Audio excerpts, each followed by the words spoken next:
Hello বন্ধুরা, কেমন আছো তোমরা সবাই? আমি তোমাদের জন্য আবার একটা নতুন ভিডিও নিয়ে চলে এসেছি। রান্না করব আলুর দম। তো এখানে দেখো বিভিন্ন আইটেম নিয়ে বসে পড়েছি। ওইখানে তেলটা গরম বসিয়ে দিয়েছি। এবার এর মধ্যে শুকনো লঙ্কা, এলাচ, দারচিনি, জিরে, তেজপাতা ফোড়ন দিয়ে দিলাম। তারপরে লাল লাল ভাজা হয়ে এলে ফোড়নটা, তারপরে আলুগুলো ছেড়ে দিলাম।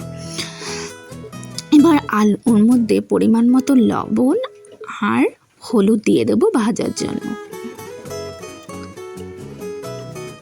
তারপরে একটু নেড়ে ছেড়ে দেখবো হালকা লাল লাল ভাজা ভাজা হয়ে আসলে তারপর ওর মধ্যে দিয়ে দেব আমার বেটে রাখা মশলাটা। এর মধ্যে কাঁচা বাদাম, জিরে, একটু আদা আর স্বাদ মতন ঝাল আর একটু পরিমাণ মতন হলুদ দিয়ে এটা আলুগুলো ভালো করে কষিয়ে নেব।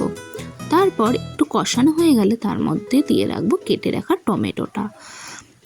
আর টমেটো দিয়ে ভালো করে কষিয়ে একটু তেল ছেড়ে আসলে ওর মধ্যে দিয়ে দেব জল। আমার আলুর দমটা এই দিক দিয়ে রেডি হয়ে গেল। তারপর এখানে নিয়েছি করব লুচি।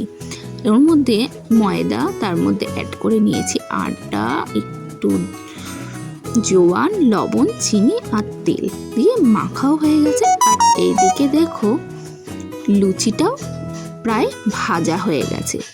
লুচিটাও লাল লাল করে ভেজে নিয়েছি। আর এইদিকে বরমশাই খেতে চলে এসেছে, সুন্দর করে বেড়ে নিয়েছি। তো ভিডিওটা এই পর্যন্ত, টাটা।